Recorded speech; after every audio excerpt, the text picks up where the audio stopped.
Hey everyone, and welcome. Today we're going to uncover the secret power of some very special words.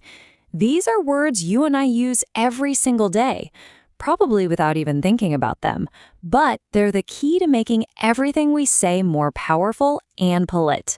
Ready to become a word wizard? Okay, let's jump right in. Does this sound familiar? I bet it does. It's that classic warning from our parents or grandparents, right? But hey, look closer. Did you see the magic word in that sentence? It's might. Such a small word, but it's doing a really big job. So, have you ever really stopped and thought about these little words? Words like might, can, or should. They seem so small, but they're like the secret spices that add all sorts of cool meanings to what we say. I mean, what would our sentences even sound like without them? That's right. We're calling them helper verbs. And just think of them like this. They're little sidekicks that give our main verbs superpowers. I'm talking about the power of ability, the power of permission, and even the power to guess what might happen. It's pretty cool. Okay, so here's the official kind of fancy name for them, modal verbs. But don't worry about the name. There still are awesome helper verbs with those amazing superpowers. So let's actually follow them through a regular day and see how they work their magic from morning till night. All right, our story starts in the morning. You're just waking up, getting ready for school, and this time of day is absolutely full of rules and advice, which means it's also packed with our helper verbs. Just think about your morning. You probably hear things like, you should pack your school bag, or you must finish your breakfast before the bus comes. See? These helper verbs are everywhere, guiding you on what you absolutely have to do and what's just a really good idea. And here's where you can really see the difference. Must is like a super strong rule. It's something you just have to do. You must finish your homework. No escaping that one. But should is more like friendly advice. You should drink your milk. It's a good idea, right? But it's not a strict command. Big difference. Okay, breakfast is finished, you're all packed, and now we're off to school. This is where our helper verbs get to show off how polite they can be and even help us show off our own skills. So when you're at school and you need to ask for something, our helper verbs are here to help you be polite. If you're talking to a teacher, may I is the perfect respectful way to ask. If you're just asking a friend, can I borrow your pencil, works great. And could we is a really nice polite way to ask for something as a group. But wait, can has a secret identity. It's not just for asking permission. It's also the superhero of ability.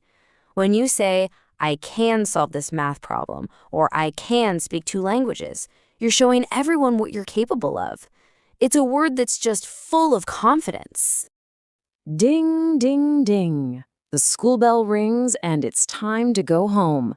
But listen up, because this is where our helper verbs have their most important job of the day, keeping us safe when we're crossing the road.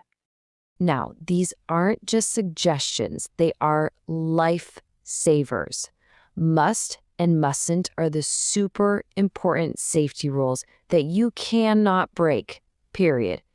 And should and ought to are like your wise friends, always giving you the best advice to stay out of harm's way. They're your own personal safety squad. Phew, that was pretty serious, so let's switch things up and have a little bit of fun.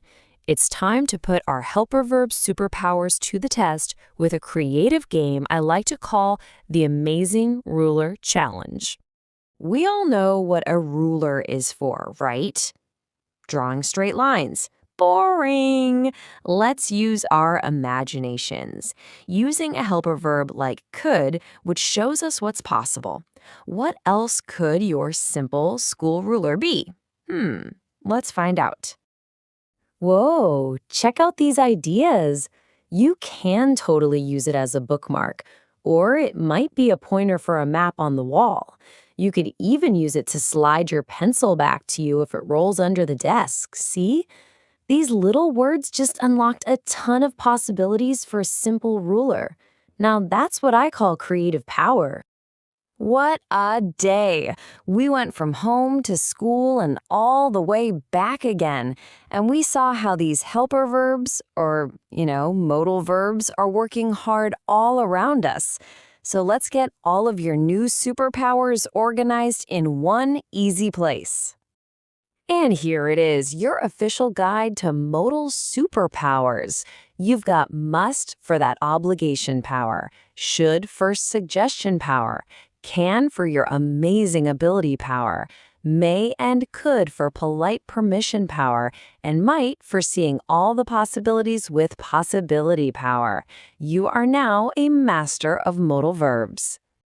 Always remember, your words already have so much power. But now that you know all about these special helper verbs, you can make your words even stronger, even kinder, and way more creative than ever before. So I've got one last mission for you. What's one thing you will do today using one of your new modal superpowers? Maybe you'll ask, "Mom, may I help you with dinner?" Or maybe you'll tell a friend, "We should go play outside." The power is all yours now. Go on, use it.